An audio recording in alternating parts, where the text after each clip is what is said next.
Hello, greetings, and welcome to Dividend Blasters. My name is Bob.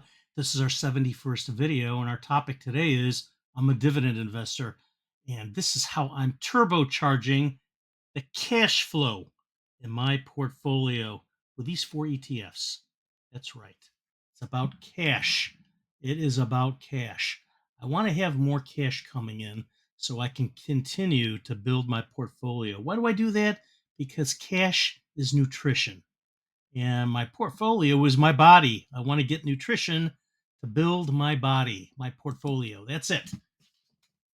Ideally, I would like to have weekly cash flow. And that was my focus here in what I'm going to share with you.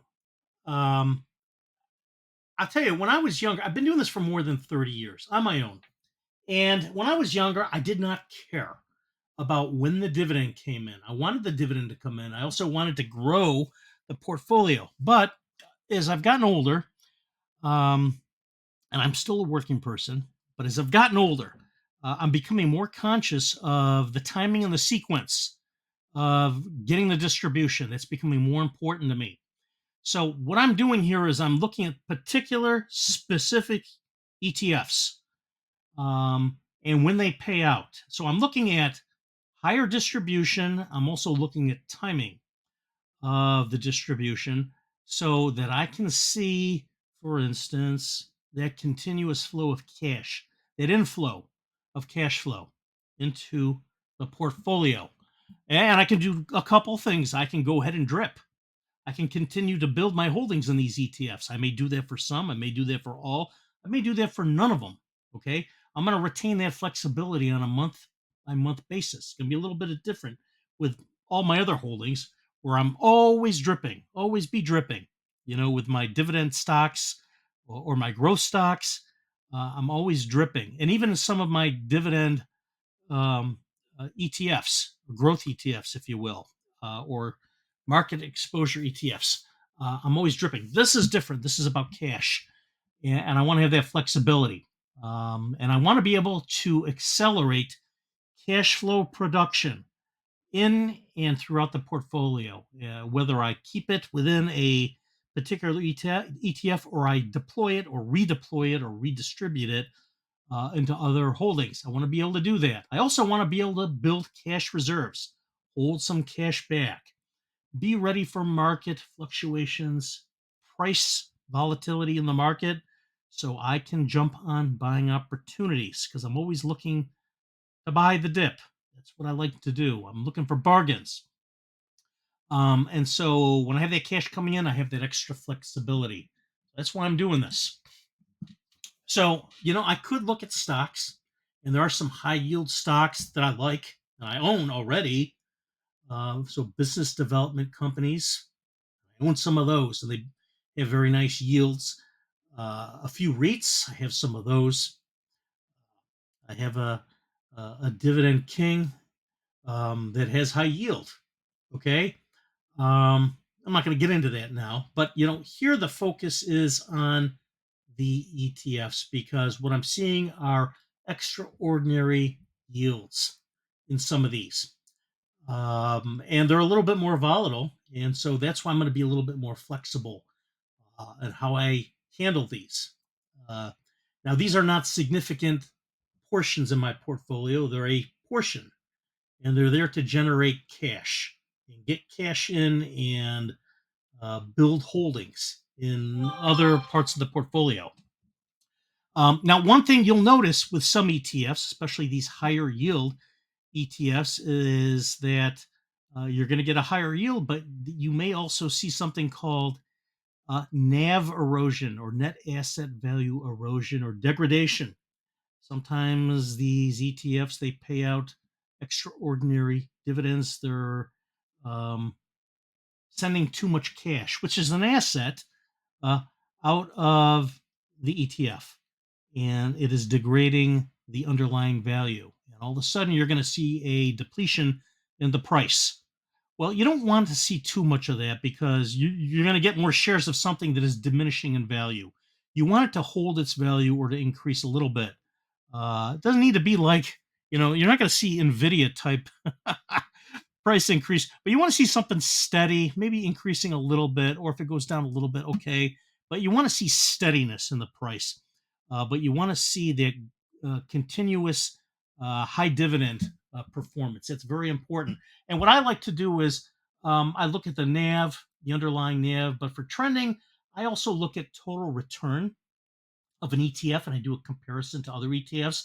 I also do a comparison to the S&P 500. I want to see how the ETF is performing against the wider market. That's very important to me. First, a disclaimer. I'm not your financial advisor. The purpose of this video is for information and education. Reflects my own personal opinion. So please do your own research. Consult a financial advisor prior to making any major financial investment decisions. This also reflects my experience as an independent investor for more than 30 years. So these are my opinions, and that's what I'm sharing with you. Also, I am on other platforms, so you can also see me on X, on Instagram, on Facebook, and on Threads. All my profiles there are profile verified. You can see me by seeing the blue check mark next to my handle. So I'm on X, I'm at Dividend Blast 99. On Instagram, I'm at Dividend Blasters. On Facebook, I'm Dividend Blasters. Blue check mark always. Look for the blue check mark. And on Threads, I'm Dividend Blasters. My email is drfinance999@gmail.com. And my handle here on YouTube is at drfinance, dr.finance6447. And before we move on, I just wanted to share some news. I am a new affiliate and partner of Seeking Alpha.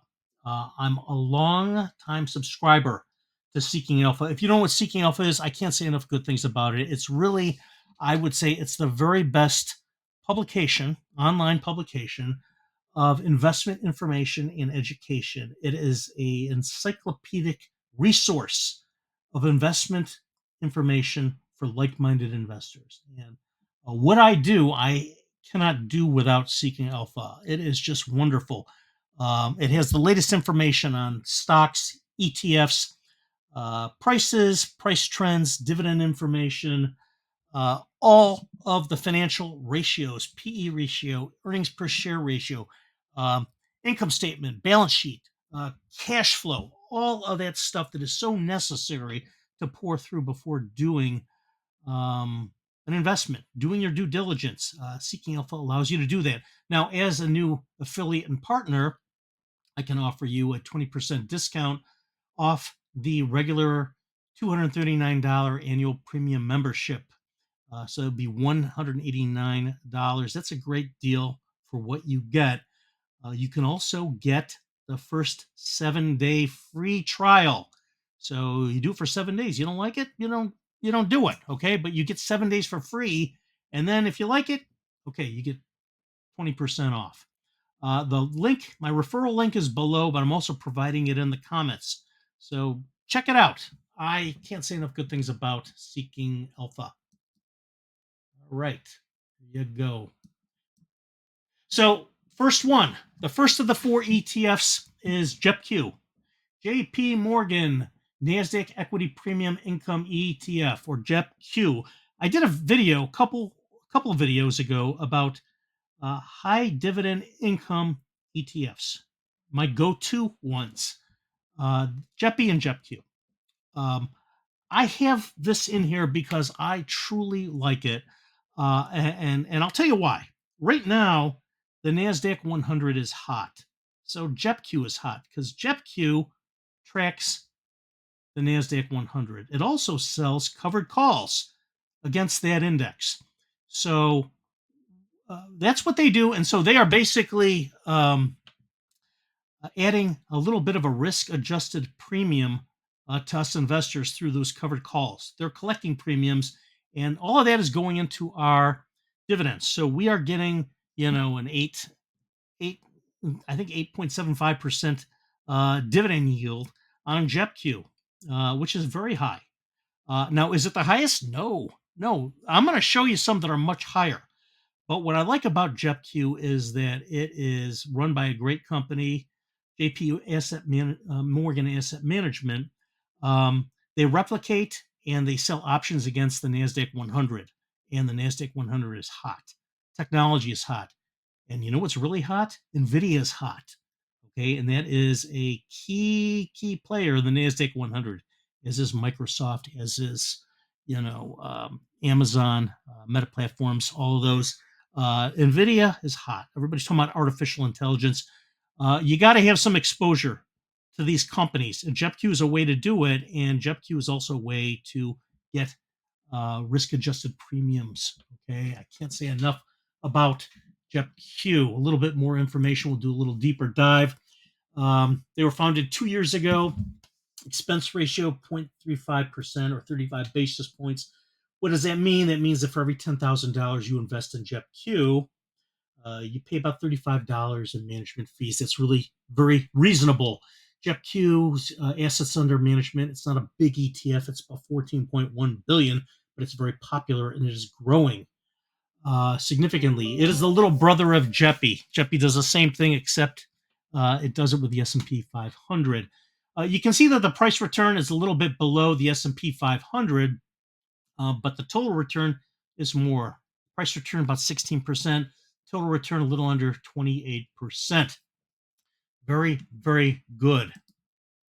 Here's the skinny. It's just really a layman's summary of what it is. I already talked about this, but basically they're providing investors with exposure to the NASDAQ 100, while also generating income through the use of option strategies on that same index. Okay, that's it. So here's some of the key metrics here. You can see that the price has been going up a little bit, about 16% over the last year. Already talked about the expense ratio. They pay out monthly. So the yield 8.75%. So that comes to about 477 annually. So over 12 months, it's going to vary. It's going to fluctuate just depending on how they do month by month. But it's pretty good. The price is right near the high end of the 52-week range. Closed Friday, 54.49. And these are the top holdings. I've already mentioned, Microsoft, NVIDIA, Apple, Amazon, Alphabet Class C, which is Google, one of the Google stocks, Meta Platforms, Broadcom, Advanced Micro Devices, really the key players there. Those are the key ones in the top 10. Here's just a little bit of history in the dividend payout each month. You can see here at the top on the left panel in 2024, it's been going up steadily from about 34 cents in February to May. It was up to 43 cents. So it's basically arcing up. And you can see how it compared to 22 and 23. With these covered call ETFs, you're not going to see a continuous growing dividend. It's going to fluctuate a little bit, but you're getting that high yield. That's the important thing. You got that high yield. If you see price appreciation go up with a high yield, even if there's a little bit of a degradation in the dividend, the underlying net asset value is going to be fine. And that's really important. You want to really look closely at the total return. Don't just look at the price return. You want to look at that total return because you're looking at those dividends and the price. You want to make sure both are performing well. And, here is just a comparison of how the total return for JEPQ stacks up against the overall market for the last year. So it's almost 28%. And I already mentioned this at the beginning that S&P 500 is around 25%. And then I put JEPI in there. You can see they're around 12%, much less, because there's been a little bit more volatility, I think, in the S&P 500. NASDAQ 100 has been just flying high, especially with these chip stocks and, artificial intelligence. It's really what's driving a lot of this. Okay, now let me say this. I do not have an ETF for week 2. If you have a suggestion, let me know in the comments. I have done a lot of research and talking, and I've looked at a lot of them, and I didn't see one that I was overly excited about. Some of them look okay. They're new. I was hesitant or reluctant to say, yeah, here's one, if I'm not committed to going in. So I have two for week four. I have one for week three and two for week four that I'm going to share with you. But love to hear if you have a recommendation for week two. So week three, this is a new one, and I'm not in this one yet, but my intention is to build a position tomorrow when trading opens. This is ZIVB, or the 1X short VIX. VIX is volatility index, midterm futures strategy ETF. Now, I talk to a lot of people and I have a lot of friends, a lot of colleagues on social media. A colleague of mine on Facebook and the Dividend Snowball Group, the administrator, tipped me off to this. And we talk about this, and I am kind of excited about ZIVB. They are managed by Volatility Shares. You can see the some of the basics here, but basically these guys are shorting the volatility index. Um, so I'm going to get into that in a little bit, but they're basically managed by VS, or Volatility Shares Trust. They were founded last year. The expense ratio is a little higher, 1.35%. So for every 10 grand you put in, you can pay $135. This is a very actively managed ETF. The assets under management are small. It's about 8.27 million. It's not big. So, I wouldn't compare this with like a VOO or even an SCHD. This is very different. We're investing in these for different reasons. We're investing in these for cash flow. What I like about this, I like the price return for the last year. I also like the total return. Price return 42%, total return 58.6%. So really more than double the market, that total return. And that's really what I like to see. Um, and what is the skinny? They're providing investors with the inverse exposure to midterm volatility index futures. What does inverse mean? They're shorting it. Okay, they want it to go down. They seek to provide a return that is minus 100% of the daily performance of the S&P 500 VIX midterm futures index. This is giving investors a hedge against potential increases in volatility. That's why we do this. We're hedging our bets. I am intrigued by this. There's another ETF I'm going to talk about that really does the same thing, but it's a little bit more established, but they're both fairly new.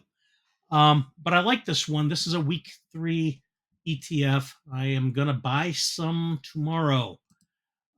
Just some basics. You can see the price performance for the last year is up. It's a monthly paying ETF.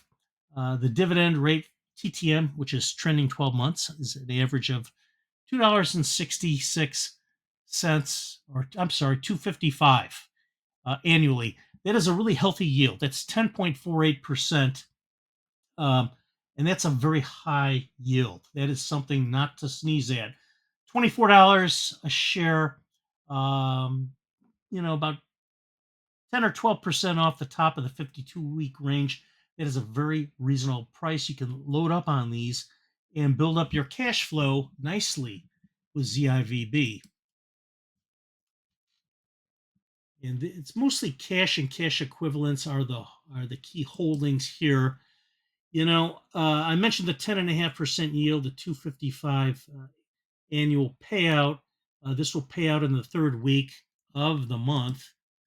And here's just a little history of the dividend payments. It's averaging about 48.5 cents per month per share. That is nothing to sneeze at. So for every $24, you get 48 cents, 48.5 cents back. If you buy a bunch of those, it adds up. And that's very nice. And you can see the history is fairly stable. This is new. This is a very new one. So, take a look at it, going slowly. And you know what? Be flexible on these things. This is not like a long-term investment. It could be short-term. And here this is how they stack up total return against the overall market. I already mentioned this. They're over 51%, almost 52% total return, really double the S&P 500. I'm into YMAX right now. and I really just got in, but I actually may go out and go into this one instead because of the superior total return. Because I'm looking at things like um, NAV erosion. So I want to see good price performance. I also want to see good total return. I don't want to see one um, overperforming at the expense of another. So, you know, this is what I'm doing. First one for week 4, and I mentioned I have 2 for week 4. SVOL, Simplified Volatility Premium ETF.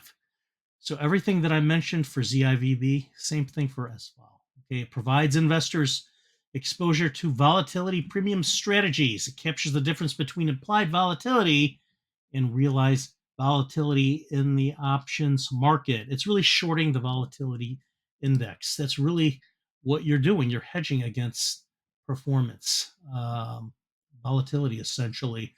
It is managed by Simplify Asset Management. They're a little bit older than ZIVB. They were founded in 2021. Expense ratio is more than 1%, 1.16%. So for every 10,000, you'll pay 116 basis points or $116.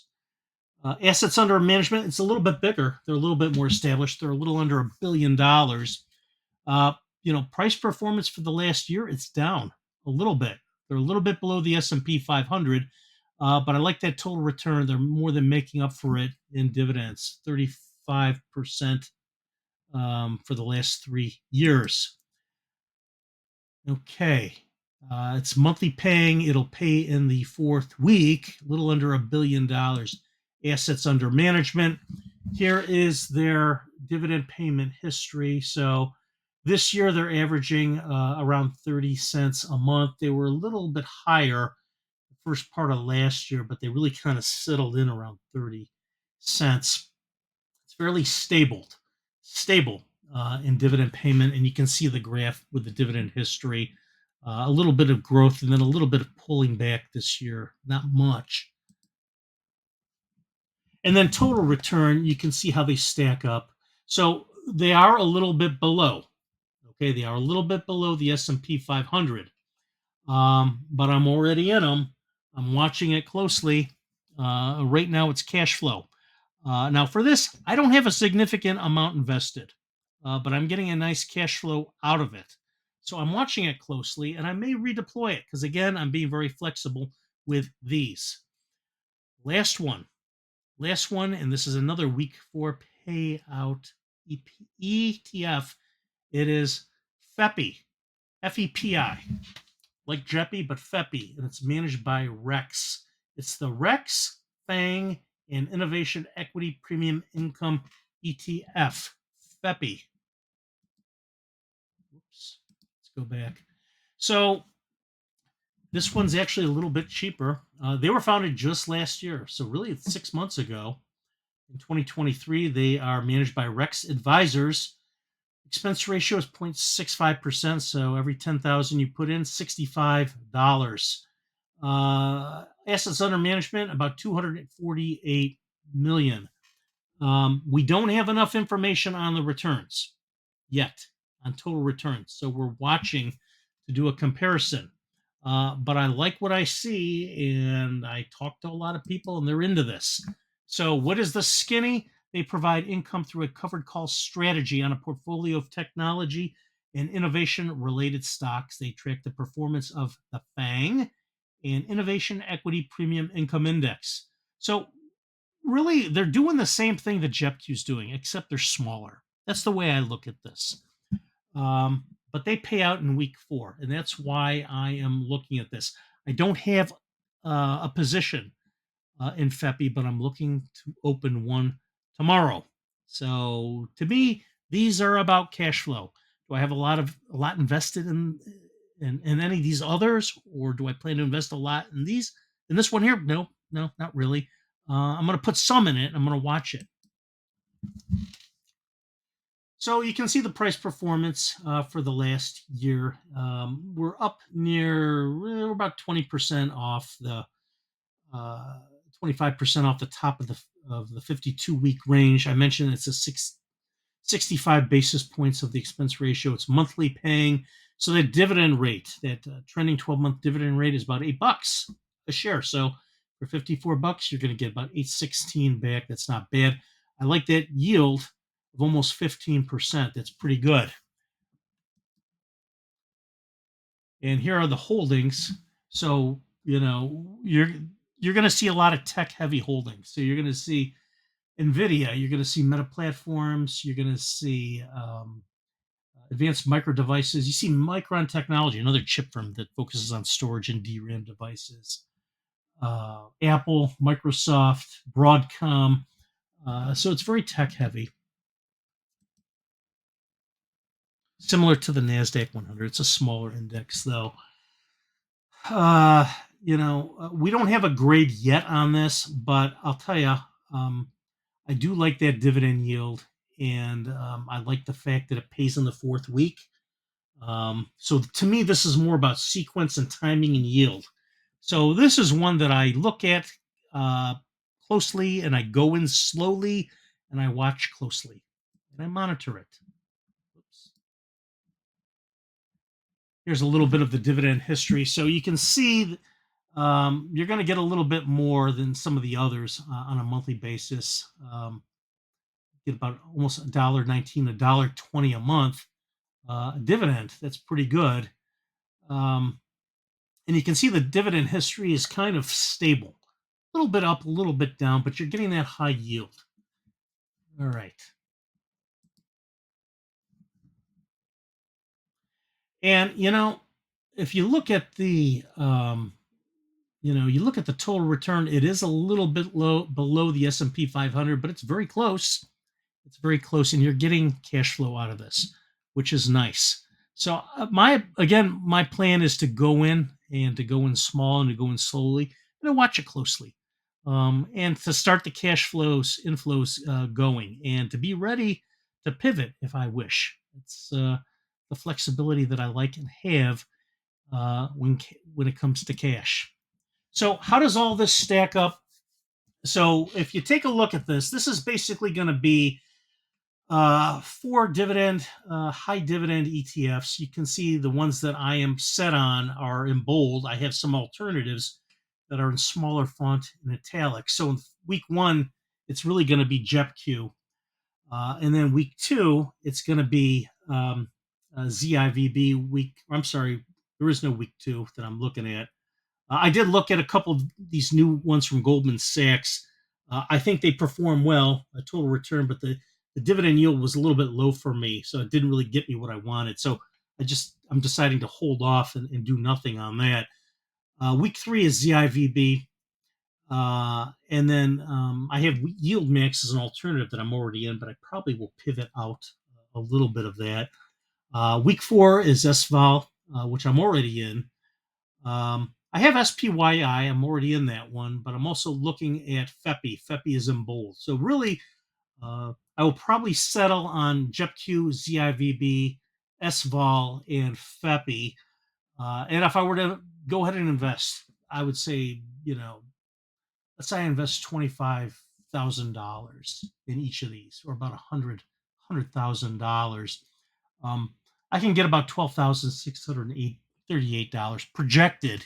It's an estimate, projected annual dividend income that I can flow back into these, or I can redistribute across into other holdings, and that's really part of the strategy.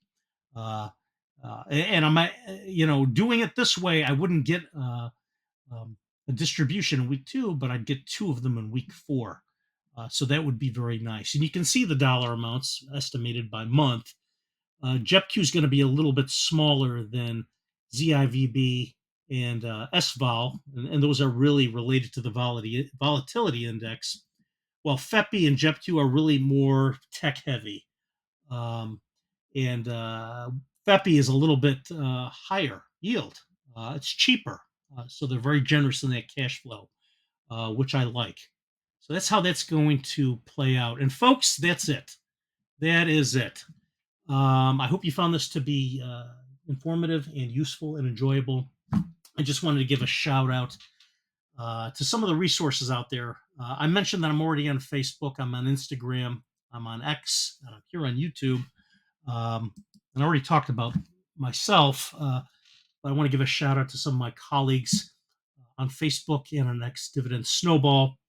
I will say that some of the folks, the administrator for Dividend Snowball's Facebook group, and some of the folks in there are really, really smart on cash flow ETFs and very generous in their knowledge and very nice people too. I'm a member of their discussion group, and I'd urge you to take a look at them, join them, and join us at Dividend Blasters on Facebook, and follow me on X, and follow Dividend Snowball on X as well. Really, just a great bunch of folks. Dividends are us, another good group, a very big group. Lots of information sharing on Facebook, some information sharing on X as well. And then saving and investing for beginners on Facebook. It's a very good sized, big group. And they love dividends over there, but they also love growth investing, wider market uh, trends, and good information flowing throughout that group, saving and investing for beginners on Facebook. Folks, that's it. I thank you for your time. I hope you found this to be useful, enjoyable, informative. If you would, give us a like, share the video with a friend, hit that notification bell, and subscribe to our channel. We would love to have you. Have a wonderful day. God bless.